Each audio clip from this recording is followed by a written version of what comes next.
Hey Solos, should you go to the 2024 International Food and Wine Festival at EPCOT this year? Solo spoiler? Sure. Do it. Go do it. I mean, there's nothing extra and special the way the new Communicore Hall may have implicitly promised, but it is a great festival. It's a classic festival. There's some really great food, really great drinks, really great experiences. And look, I'm always going to be your enabling podcast host / friend who's going to enable you to book that trip to Disney World. And so perhaps this is the episode for you if you are on the fence about going this year for the Food and Wine Festival. Hi, everyone. It's Samantha. Olaf may not know who Samantha is, but now you do. And welcome to Solo Magic, the #1 podcast about solo travel to Disney World. For those of you who've been following me on my Instagram this summer, you'll know that I went to Disney the weekend that the International Food and Wine Festival opened, which was the Labor Day weekend. I didn't go that weekend because busy, but I went the Tuesday after, and I was able to kind of experience all the different foods and all the different plates and what the vibe of the festival was like, and I can't wait to share it with you. I've also pulled out any pictures and videos and things like that I did on my stories during my time at the Food and Wine Festival, and I made that into a little highlight. But of course, through the week, I'll also post some pictures as just regular Instagram posts, and you'll be able to see those as well. You can reach me on Instagram. If you don't currently follow me on Instagram, don't worry. The link to Instagram is below, as well as the link to Facebook and to Threads. But I am the most active on Instagram. As you know, you can listen to this on Apple, on Spotify, and on YouTube. And for those of you who are listening on YouTube, hello, YouTube.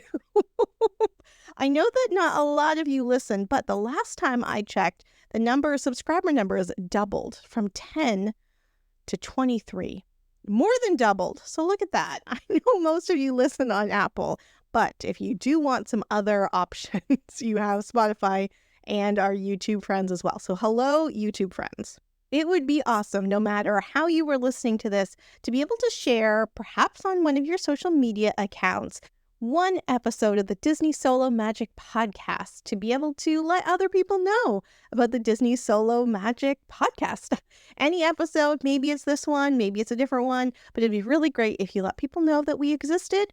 And it's really lovely to watch the numbers climb. And so thank you so much for being part of this community. And it's just really, really awesome to be able to see the numbers grow, but also like to be able to feel your enthusiasm about Solo Magic. And that's really wonderful. I also want to give a special shout out to all of the solos who are going to Disney this week. I see you and I am there with you in spirit. Do you, bibbidi bobbidi boo, have a wonderful, wonderful time. All right, I think that's all the preamble. Let's get into it.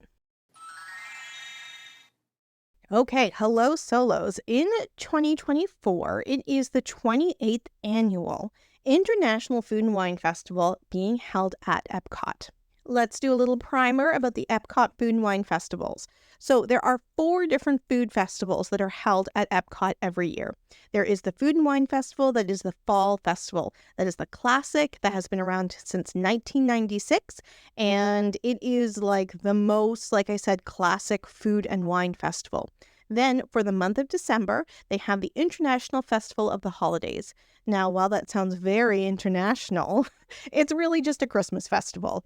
Then in January, there is the Festival of the Arts, which celebrates all things artistic from culinary arts to graphic arts, etc. And then in the spring, there is the Flower and Garden Festival. And that is just like it says, it is flower and garden. Now, it does also have food and things like that. And so taken together, those 4 festivals really cover the whole year. Like I said, the Food and Wine Festival is the classic festival that's normally a fall festival. In the last couple years, they really extended the Food and Wine Festival to be July, August, September, October, November. And I've said in other episodes, I thought that was too much. With the real emphasis on fall flavors and fall ingredients, things like that, it didn't make sense in July and August. The Flower and Garden Festival, which again is in the spring, also didn't make a ton of sense through July and August, but it made a little bit more sense. However, this year, 2024, they actually had no food festivals in either July or August. And so they finished the Flower and Garden Festival in the spring, and then they opened the International Food and Wine Festival the Labor Day weekend. It's going to go to just before American Thanksgiving, and then in December, that's when they're going to do the Festival of the Holidays. Now, I've said before that the Food and Wine Festival is my least favorite festival, and that's because it is the OG festival, it is the original Food and Wine Festival, it doesn't need to try as hard as the Festival of the Arts or the Flower and Garden Festival. Those two festivals, those early in the year festivals, were designed to bring people to Disney. So when you're looking at the Festival of the Arts, for example, they have these interesting, artfully done plates of food that are, again, really artful and really unique and creative. Then the Flower and Garden Festival is just like a cornucopia of colors and spring ingredients and florals and all of that stuff. And so, especially from someone who comes from a cold climate such as myself, there is something about the freshness of that festival that really just kind of stands out. Plus, for both the Festival of the Arts and the Flower and Garden Festival, there are things throughout EPCOT, whether it is murals or whether that is topiaries, that really bring the spirit of the festivals to the whole landscape of the park. And it's really quite beautiful. The Food and Wine Festival, though, was always designed as kind of more upscale type of food festival. So in 1996, they replaced these food and wine weekends with a month-long festival. It took place in the month of October, and it was like a baby version of what we see now. There were food pavilions from different countries that weren't necessarily represented in World Showcase, countries like Greece and Spain. They had wine tastings. And it grew and grew and grew. It became so popular that it has become what you see today. But because it is known as the OG festival, it hasn't had to do all these extra things. So the food and the wine are definitely curated and really nice. But, if you're walking around EPCOT, it's not like you're going to be taken in with that theme the same way you're going to be with the Christmas theme or the arts theme or the flower and garden theme. And maybe you don't need that, which is totally cool because EPCOT is already so cool. There's already so many things that are happening that maybe you don't need the extra stimuli to bring you into the food festival. But just so you know, there isn't the same kind of level of immersive decorations with this food festival than there are with the other ones. So what kind of things do any of the food festivals have, including the Food and Wine Festival? Well, the main thing are these different food booths that are set up all around EPCOT. There are foods, there are wines, there's also beers and mixed drinks and things like that. There aren't as many non-alcoholic drinks as this solo would like, but there are a lot of different types of food. And a lot of times they are aligned with a particular country. So China, in the China Pavilion, for example.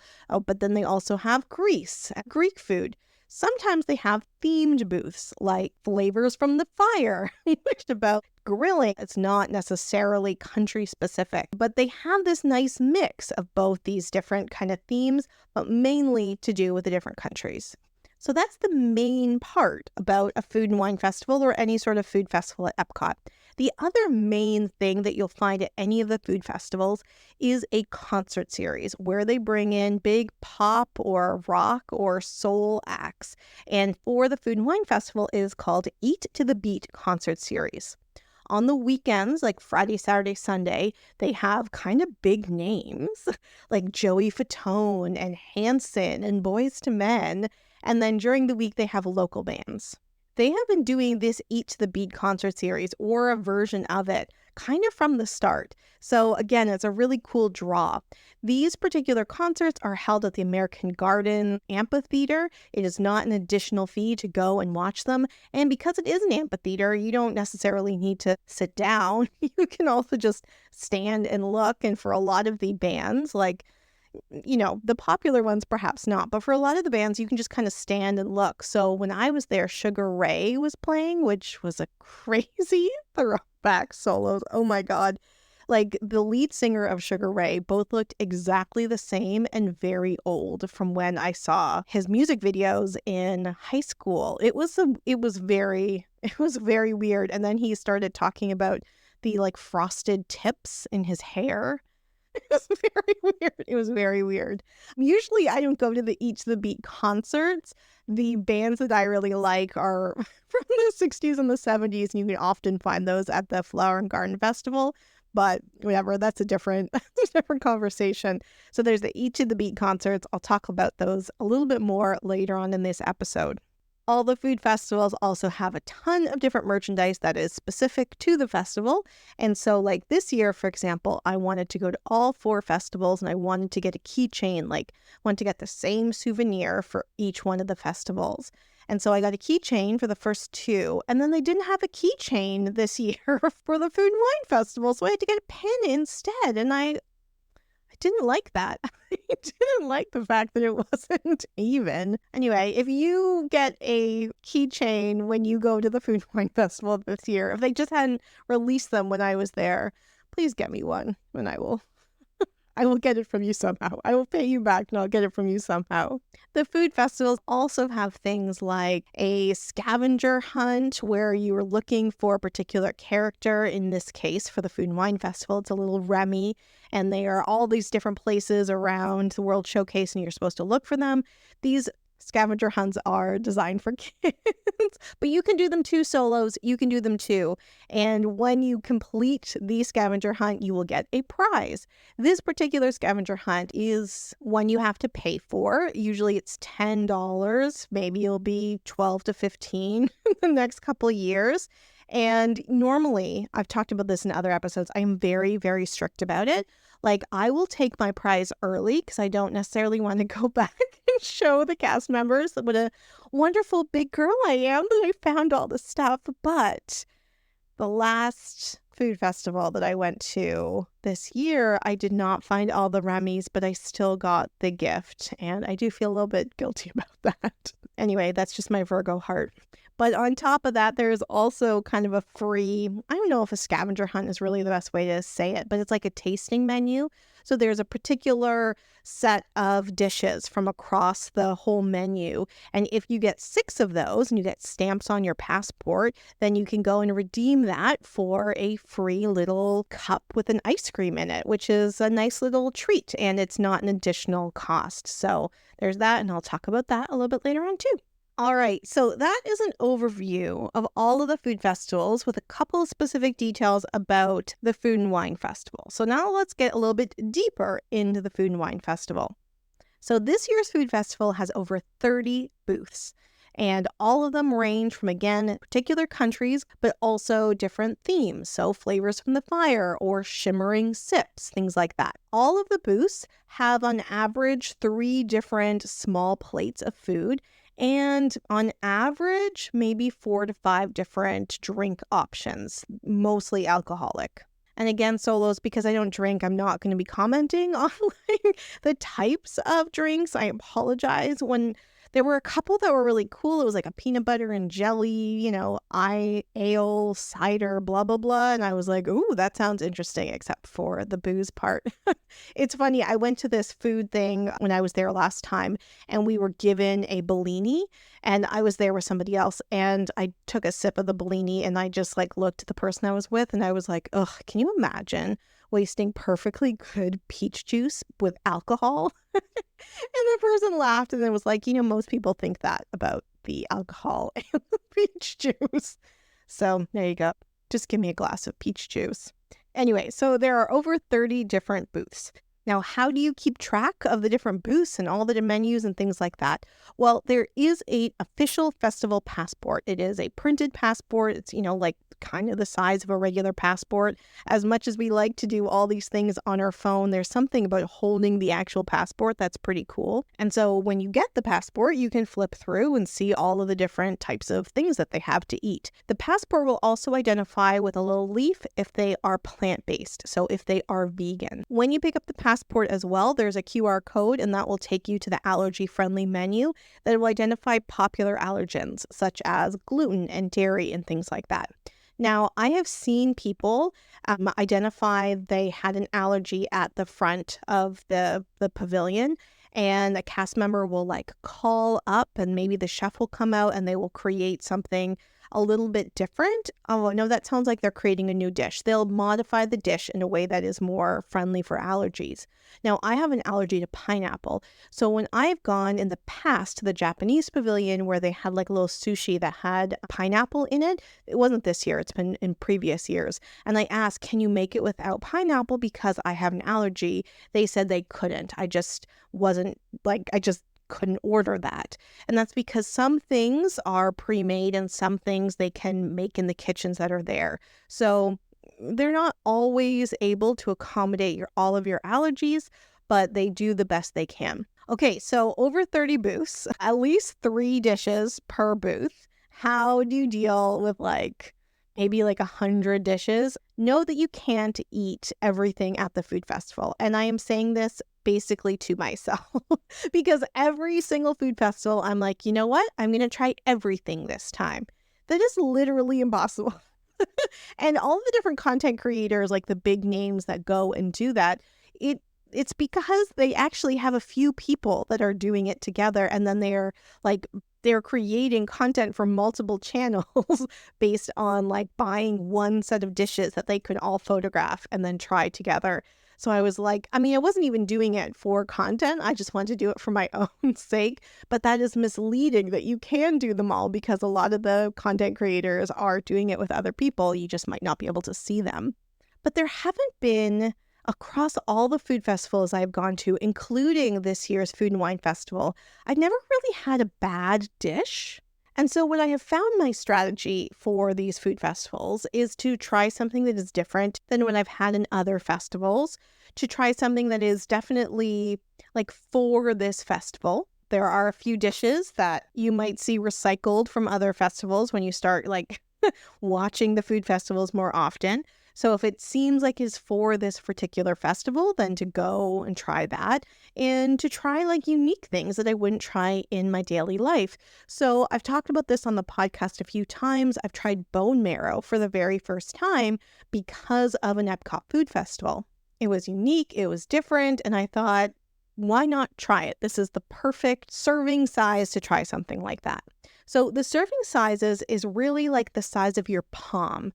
If you're thinking of a main course as maybe the size of your whole hand, I know we have different size hands, but let's use our imaginations together.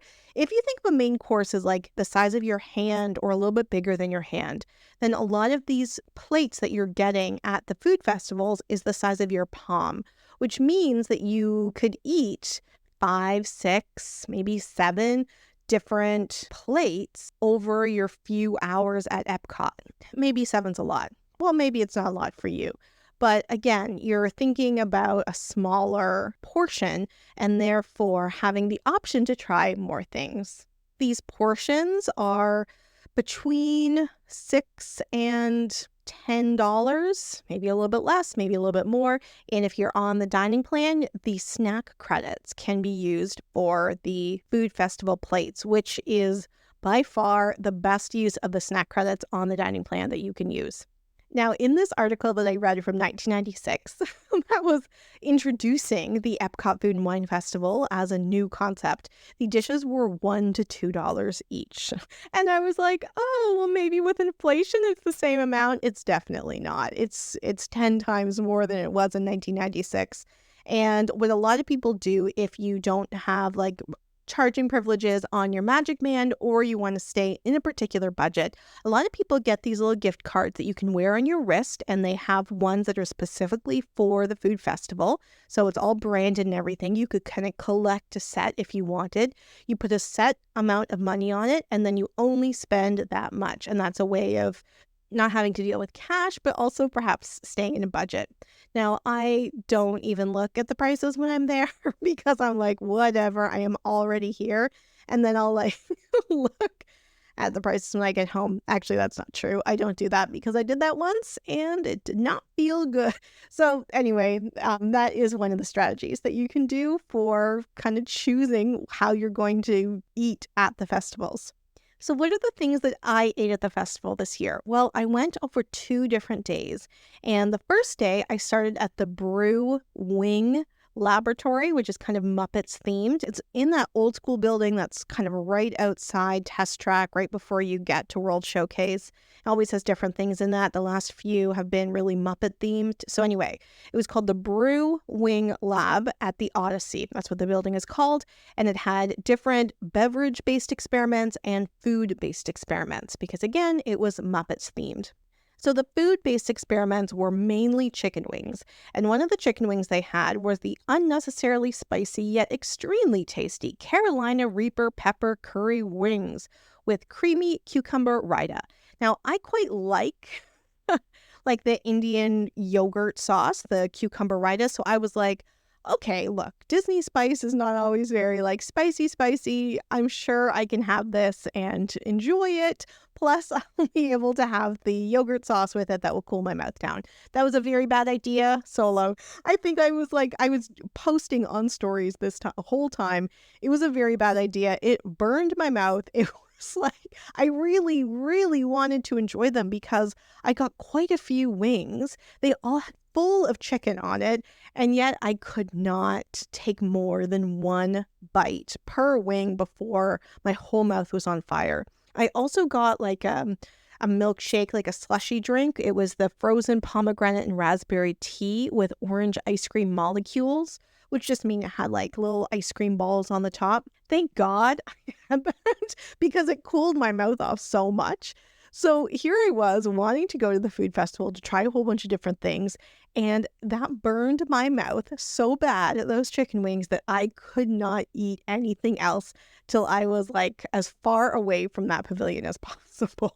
So while the portions were very big, and if you like spice, I'm sure it was very good, I would not recommend trying those. The portions were very big though, so you should try the Brew Wing Lab and try maybe a different set of chicken wings. They had 6 different types of alcoholic drinks. They had a Coppertail Brewing smoked lager, and they had a peach white oak, and they had like a beer that was like hibiscus and prickly pear, which sounds very good, except for the beer part.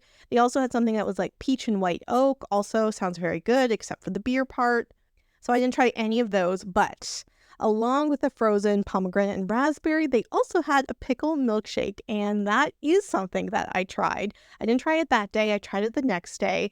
And I saw somebody like washing out the little plastic cup that it came in, and I asked her about it, and she's like, no, I thought it was really good. I thought it tasted like vanilla and mint with a little bit of dill. And I was like, well, I like mint, so why didn't I try it? I mean, it wasn't bad. I could only drink half of it because I felt like it was just like too much, but it didn't taste like sour like a pickle. It was pretty cool. So anyway, there you go. You should try that if you're into it. I also really wanted to try 2 country pavilions that I don't normally get to, and that is the Alps Pavilion that is like by Germany. It's not at Germany, but it's by Germany, and they have this raclette, which is a cheese preparation over potatoes and vegetables, also with ham, but you don't need to get it with ham. And I also never go to the France Pavilion because the lines are usually too long. So it would have been very awesome if I could hit those 2 pavilions, and I actually did, which I was really, really happy. So the spicy chicken wing visit, I was like, okay, just keep your mouth like neutral as possible, and hopefully by the time you make your way to the Alps Pavilion, your mouth would have calmed down enough that you could go and try the raclette. And that is what happened. So I was able to try the raclette, the cheese with the potatoes and the cornichons, so the little pickles. And then the cast member also said that the dark chocolate fondue was very good, but it wasn't getting enough attention. And so I tried that as well. And both of those things were amazing. So the raclette was tasty and salty and cheesy, and on top of the potatoes was very tasty. The cornichon, the little pickles, made a lot of sense right next to it. It was very good, but that cast member was right. That dark chocolate fondue was definitely worth it. Dark chocolate fondue was dark chocolate fondue. It had different berries, meringue, some pieces of cake, and you dip it in. It was all very tasty, and it was just delicious, delicious chocolate. And it was something I would definitely, like, I'm thinking about it now and salivating. It's definitely something I would have gone back to get. The raclette, not so much. Not that I didn't enjoy it, but It is what it was, but there was something about that chocolate at the Alps Pavilion that I thought was amazing. I also was able to go to the France Pavilion and there was no line, and I tried almost one of everything. They had 4 different dishes. They had something called an egg milieu with goat cheese and caramelized onion, which is basically like a more, like a not very dense omelet. I had brioche et escargot, which is brioche with snails. They also had a beef bourguignon with pommes de terre, and then a creme brulee with mango. So I tried everything but the beef bourguignon because I thought it was going to be too heavy. Everything's very good, but I didn't necessarily think it was like blowing my mind. Now, here's an example about trying something that maybe you wouldn't normally try, such as the escargot. So I've had escargot before, but if you haven't, then this is a really good opportunity to try it. So with the brioche escargot, there's a brioche, like a bun, small bun. It's a little bit sweet, not very sweet. They cut the top off, then they put the escargot with like garlic and butter and things like that in the bread, and then they put like the little top of the bread back on. So it's not like it's all escargot. And if you get it and you don't really like the escargot, although really you're basically eating butter and garlic, and who doesn't love butter and garlic, then you can just still eat around the bread and it's not a complete loss. So that's an example of something that you should try if you've never tried it before, and having it at EPCOT is a really good way to try it in a small portion for not that much money. I also went to the Japan Pavilion. That's often a favorite of mine. They had the teriyaki chicken bun, a wagyu tamaki sushi, and an eel tamaki sushi. And I've heard really good things about the chicken teriyaki bun, so I made sure to get that. I didn't think it was that great, but also Toronto has a very international, delicious food scene, and so maybe I'm just a little bit spoiled. But I thought the eel tamaki sushi was really, really delicious and perfect for the heat of Florida. It wasn't like a closed sushi like you would normally get at a restaurant. It was basically like a hand roll that wasn't rolled. And so it was a little difficult to eat. It was good to eat it with a fork, but there was something about the cucumbers and the daikon radish that was a layer of ingredients underneath the eel was just really, really tasty to put it all together. Now, one of my favorites was at Forest and Field. And so again, I like to eat things in the theme. And so if the Food and Wine Festival is the autumn theme, then I like to eat autumn food. So the thing that I had there that was really, really delicious was the burrata. So it was like a cheese with seasonal fall fruit, spiced pecans, apple puree, and a fig vinaigrette. Now, maybe they'll change around the fruits depending on when you go, but I had it with pomegranate, and I don't think I've ever had a burrata, which is like a mozzarella with sweet.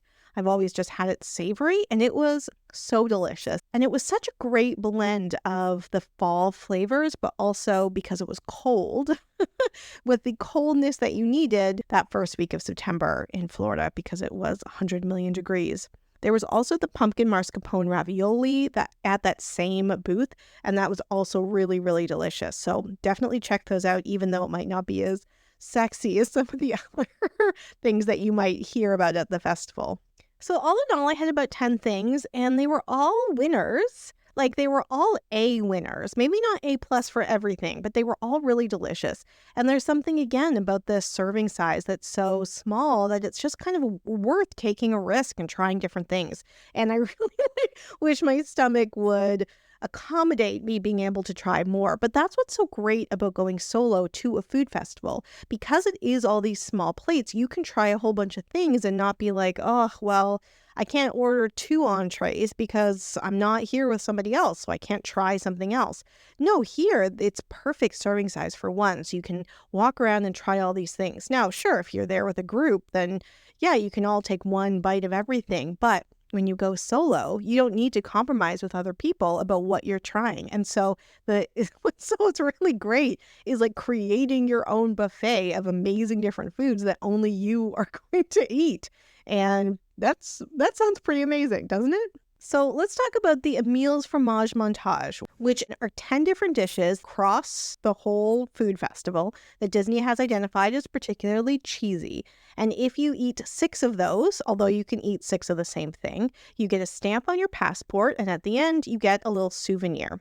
And you might think like those portions would be smaller or maybe the quality is not as good. That's not the case. The thing that brings them all together is that there's a focus on cheese, but not so much of a focus on cheese that like you just feel like you're eating cheddar cheese blocks for 6 different meals.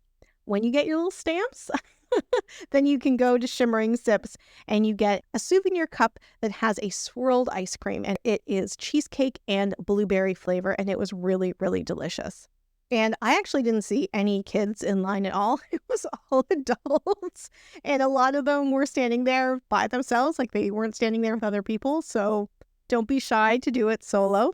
Okay, now let's also now talk about the Eat to the Beat concert series, because although I personally like the bands at the Garden Rocks Festival as part of the Flower and Garden Festival, the Eat to the Beat concert series at the Food and Wine Festival is a classic thing that people get very, very excited about. So coming up this weekend, Sheila E. will be playing, and actually it would have been pretty cool to go see her. I actually looked at whether or not I could get a really cheap plane ticket and hotel for just the weekend to see Sheila E. and I couldn't. But anyway, that would be a pretty cool concert. And then right after Sheila E., The Wanted are playing, which I know is, I think people would be into that.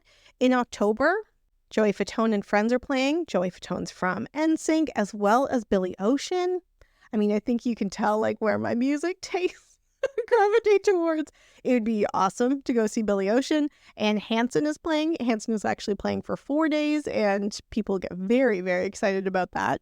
In November, Boyz II Men are playing, and Boyz II Men are very, very popular. Smash Mouth will also be playing, and 98 Degrees. Those two bands will be closing out the Eat to the Beat concert series. Now, of course, there are bands here that you might know that I don't, but I'm identifying the ones that I recognize. And even on the days where there aren't those particular bands that have been highlighted, there's bands every single night, and a lot of them, if they aren't promoted ahead of time, are local bands who are great, right? And they're fun and they know the crowd, so they can get people up and dancing. Every single night there are 3 different concerts: 5:30, 6:45, and 8 p.m. The concerts are about 15 to 20 minutes each, and they're essentially the same set list for all 3 of the different times. There are 3 ways to ensure you get to see the band that you want. The first is to line up for the standby line. That line can go all the way to Italy, actually, like the Italian Pavilion. They have a lot of cast members, obviously, that will keep people in line. And at a particular time, right before the concert, they'll let people in, and then they can go and get their seats. And so if you're standing at the front of the line, you get the top choice of seats. Another way to see the bands is to just like stand outside the amphitheater and like watch the bands while you're standing and listen from where you're standing. Sometimes it gets pretty busy, so you can't always do that, but that is also a strategy. It's not one I would recommend, but if you're just wanting to like check it out to see what it's like and you don't want to commit, that's one way to do it. But then the third way to do it is through the dining package. So each food festival has the same type of offer. It is an Eat to the Beat dining package for the Food and Wine Festival, but it would be the Garden Rocks Festival dining package for the spring and summer one. What the dining package involves is that you would book your dinner at the restaurants that they've identified, and I'll talk about those in a second. When you book, you are booking for a prix-fixe menu. What that means is that you will get like essentially an appetizer, a main meal, and probably a dessert, maybe a beverage, maybe like a soda, maybe not alcohol. However, on top of that, you're going to pay a small premium. It's about $20, $25. And what that is will get you to the front of the line for a different section of the amphitheater than everybody else that's in the standby line. On the left side of the seating, they save about 3 to 5 different rows for the dining package. And you can only sit in those rows if you bought into the dining package. Now, I've done the dining package for every time I've gone to see a band, essentially. And I'm like sitting the first or second row. It's excellent, excellent seating, excellent everything. And I didn't need to stand in line like the people that were in the standby line. However, the people in the standby line that were there in the front got the same type of seats that I did. They were just on the right side of the theater. So you're sitting at the left side of the theater, but you don't need to wait in line to get this premium location to sit in. So in terms of the restaurants that are available to you, a lot of the restaurants at EPCOT are available as part of this dining package. But whether or not they're available for your particular date is up in the air. So when I have done it, the restaurants that were available were Rose and Crown and Spice Road Table. Oh, actually, I think when I tried to book as well, Coral Reef was available, but I didn't necessarily want such a big meal. And Regal Eagle Smokehouse is available for same-day dining packages only. One of the nice things is that I actually hadn't eaten at either the Spice Road table or Rose and Crown before I booked them for the dining package. So it actually pushed me to try somewhere else, and now both of the restaurants are some of my favorites at Epcot. Okay, so you go to the restaurant, they will see that you were there for the dining package, the concert dining package. They will tell you what is included with what you're paying. And at the end of the meal, after you paid, they will give you a ticket that's actually a sticker. And you're supposed to wear those sticker when you go to the left-hand side of the theater, and you will go in the other entrance to be able to go to the 3 to 5 rows that are set aside for the dining package. So should you do it if you're solo? Look, I've done it because I really wanted to see those bands.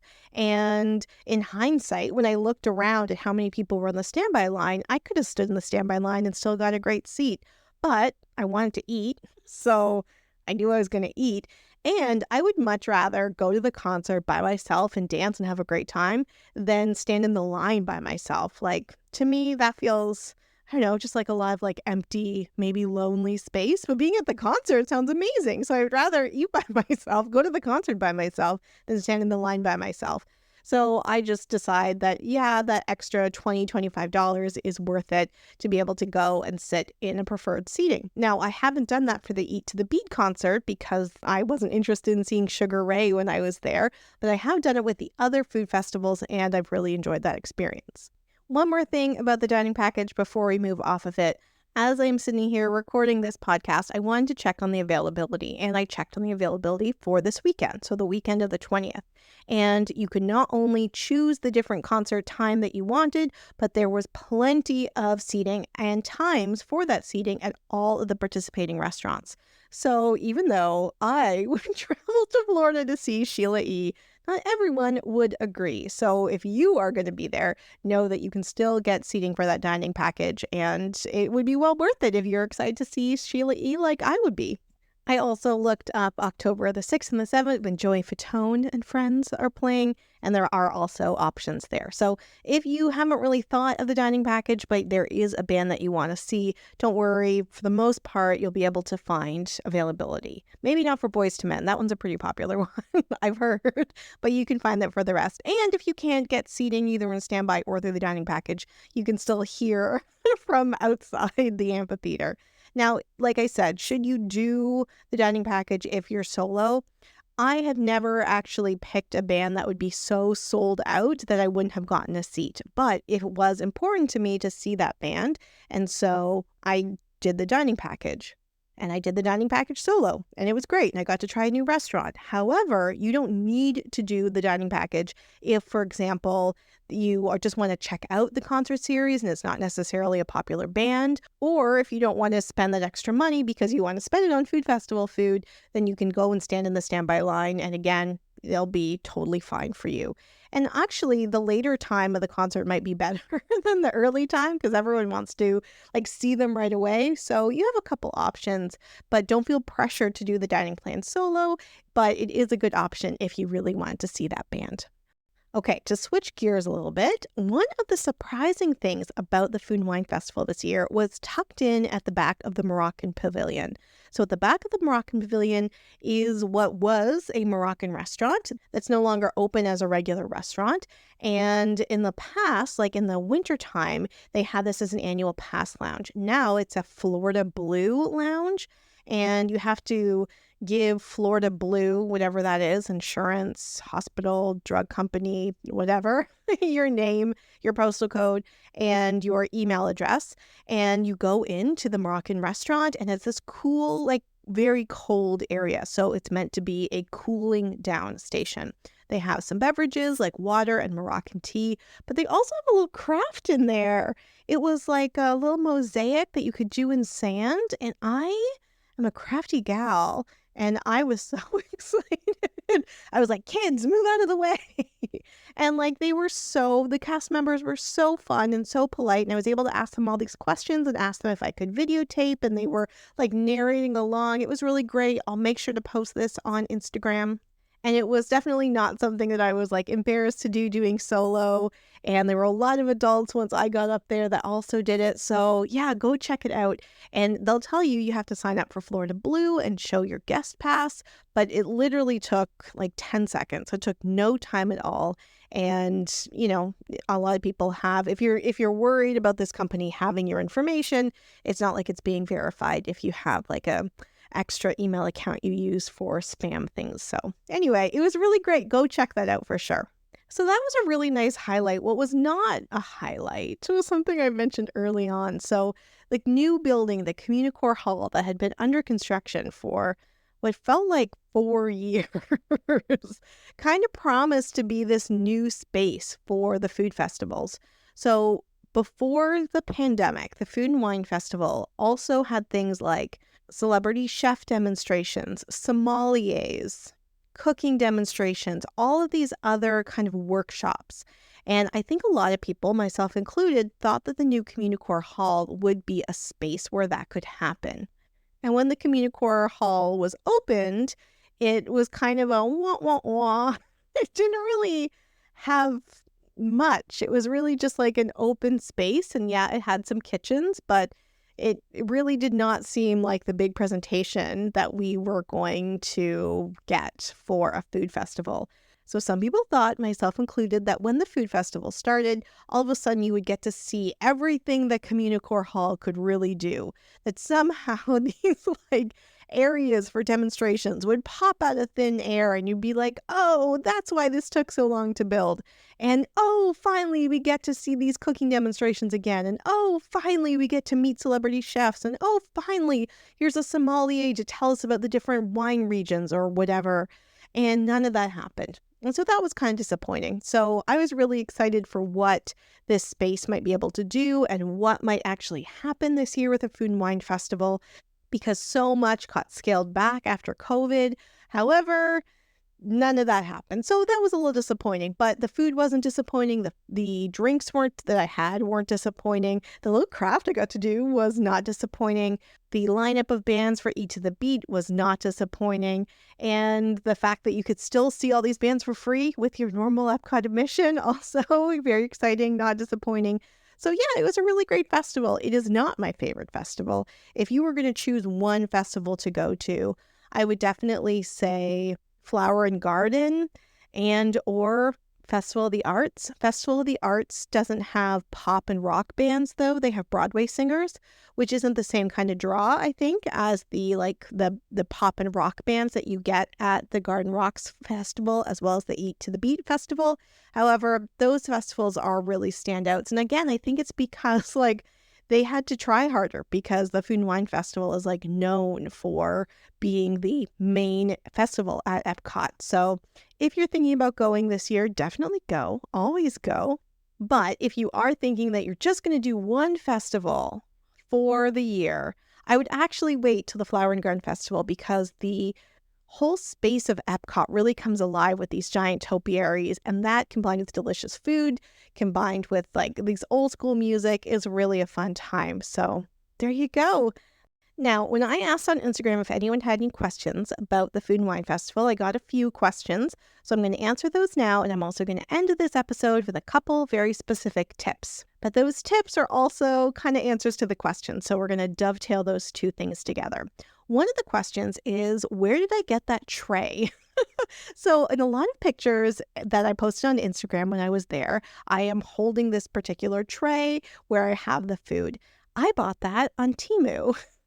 And I bought that specifically for the food festivals at EPCOT because you only have two hands. And they do have these little trays that you can buy at EPCOT for the different food festivals, but they're not big enough to hold 2 dishes and a drink. And so I just brought my own. Now, I am brilliant, obviously. It was an amazing purchase that I made. However, it wasn't my original idea. DFB Guide, they talked about using these trays, and I went on Temu and I found a tray. And I was thinking about ordering a whole bunch and selling them, but I was like, oh God, I can't deal with one more thing. So anyway, just go and get a tray. It's really convenient. You can also check at the dollar store and you just have to like carry it around with you. I actually got two sizes. One size I can fit in one of my purses. The other size, the better size, the one that you see in those pictures, I just got a little bag that I carry around with it, and everybody loves it. And one thing is that I found it was a little slippery, so I rubbed it down with some sandpaper, and it's honestly perfect. So that is one tip. If you are going to eat a lot, think about maybe getting a tray. Another question was whether or not the food festival is even worth it because it seems like small portions and very long lines. And so this is actually my tip. My tip is to make a dining reservation. My tip is to make a dining reservation because if you are going just to eat and you're like, that's going to be my lunch and then that's going to be my dinner, like I'm basically going to eat all day, then yeah, you're going to hit lines and you're going to start getting hangry. And I found as a solo, I'll be like, ugh, all these people here with your friends, fine, but I just need to eat. So let me go first, like in my brain. And then it became like a whole thing. So what I found was if I made a dining reservation at Crêpe de Paris, most of the time I've done that. I can also do it at Spice Road Table. Then I have a place where I can sit down, I can eat, I can get cool, and then I start floating around the rest of Epcot, not super hungry, and I'm able to like pick the things I want to eat and enjoy them, not to satisfy my hunger, but rather to satisfy my curiosity. And so that's why I never ate at the France Pavilion because the line was too long. And so one of the strategies that I would do is just go to places that didn't have long lines. That doesn't necessarily mean the food is bad, but like if a content creator who has a video with tens of millions of views or like 10,000 views said that this dish was amazing, then you know that 10,000 people are going to go and try to get that dish. So just because a pavilion is empty doesn't mean those dishes aren't good. It just means that it wasn't right for that one influencer's taste buds, and that influenced what other people may have eaten. So I just go to places that don't have long lines, and I often am very pleasantly surprised. The other tip is to go during the week. Not to go during the weekend because a lot of Florida natives go to the food festivals. They'll just go on the weekends and eat and drink around the world just like everybody else, so it gets even busier. But if you're able to go during the week in the middle of the day and you aren't hungry because you ate a crepe beforehand in a place that was air conditioning, so you're not dying of heat exhaustion, you're going to be able to try some really cool things and not feel so hangry at everybody that they are in line ahead of you when you just need to eat. Because I wouldn't say that the portions are small. I would say, again, they're palm size and they're kind of perfect to be able to eat a few things. But if you really, really need to eat a full meal, then go eat a full meal. Don't go to Garden Grill, which is a buffet, and stuff yourself, but get enough that you are, that takes the edge off, that you're not super, super hungry. And if you do have allergies, or you are vegetarian or vegan, or you have other sensitivities to food, that is another way to make sure that you aren't super hungry, but can still try different things. And it just is a way to cut hanger. So is it worth it because of the long lines? Make it worth it by not letting those lines get in the way of some really good food and experiences, by, again, having a dining reservation that cuts your hunger, and if you're able to, go during parts of the day that aren't as busy. Now, also just remember that the EPCOT food booths don't open until 11 a.m. So going early for a brunch is also a really good strategy. And that way you aren't going to get a lot of lines. So that's another way to do it. Somebody else asked if I had $50, what would be the what would be the dishes that I'd get? And I've been thinking about this a lot, and I take umbrage to this question. I don't love this question because I don't want to choose. So instead, I'm going to rework the question so that it's not quite as personal and I don't need to struggle with it. So if you have $50 to spend, think about that as 5 different dishes, 5, maybe 6. And if you are, I don't do a lot of things on a budget because, not because I have a lot of money, but just because I don't want to constrain myself. which is dangerous, maybe, and why I don't have a lot of money. But anyway, I only had 5 dishes to choose from at the whole food festival. What I would do is I would choose the 5 most interesting things on the different menus. So the American Pavilion this year has a whole bunch of hot dogs. Now, hot dogs are cool. Sure, you can enjoy your hot dogs, but they aren't very inventive.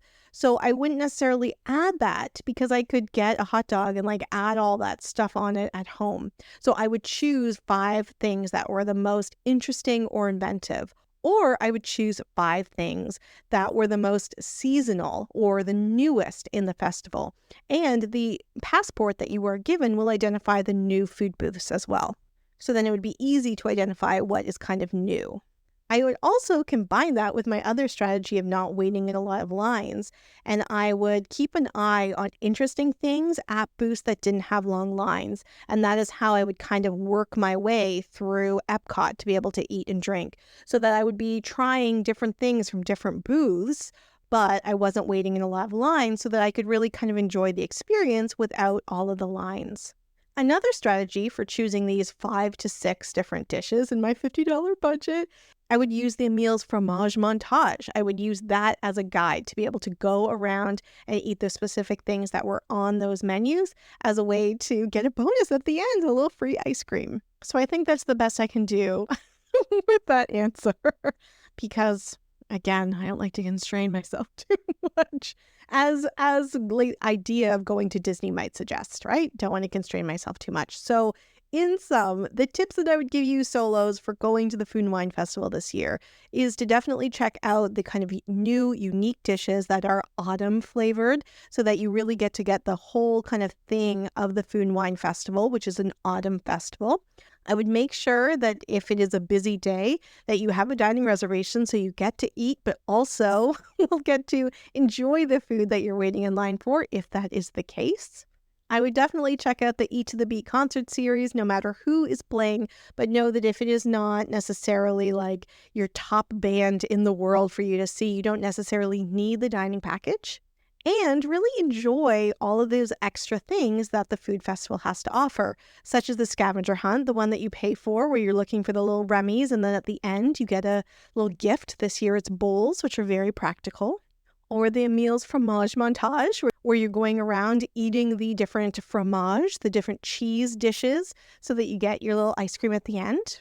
Or if you're doing the craft activity at the Moroccan Pavilion, sponsored by Florida Blue, like just make use of all those different things that are available to you at the Food and Wine Festival this year. The food festival goes until the American Thanksgiving, right before the American Thanksgiving weekend. And then in the first week of December is when the International Festival of the Holidays will start, which is essentially the Christmas festival that has a whole other, no pun intended, flavor of that food festival. And I'm going that first week of December, and I'll tell you all about it when I get back. This was a much longer episode than I expected, but I hope you enjoyed it. Next week, I'm going to talk about all the things that you can do not going to the parks, all the different like extras that you can do at the resort. And I'm so excited for that. That's going to be a really long one as well. I'm like making a list of all the different things. And I was like, oh my God, maybe I should do all of October talking about the different things you can do outside of the hotels.